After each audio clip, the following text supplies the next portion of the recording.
બાળકો, આજે આપણે પાન દ્વારા અંકની ગણતરી કરશું. હાલો પ્રકાશભાઈ, તમારા હાથમાં કેટલા પાન છે? 1. સરસ. કાવ્યાબેન, તમારા હાથમાં 2. કાવેરીબેન, તમારા હાથમાં 2. સરસ. હાલો ભાઈ, તમારા હાથમાં 3. સરસ. મંત્રભાઈ, તમારા હાથમાં 4. કેટલા? 4. હાલો ઈવાબેન, તમારા હાથમાં કેટલા પાન છે?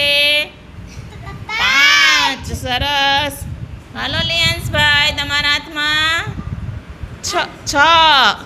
કેટલા પાન? 6. સરસ. હાલો ભાઈ, તમારા હાથમાં કેટલા પાન છે? 7. કેટલા? ગણ જોઈ. 7. કેટલા? 7. હાલો ભાઈ, તમારા હાથમાં કેટલા પાન છે? નહીં. 7 પછી કેટલા આવે? ગણો. 8. કેટલા છે? 8. હાલો ભાઈ, તમારા હાથમાં 9. સરસ. ઉદયભાઈ, હાલો તમારા હાથમાં 10. સરસ.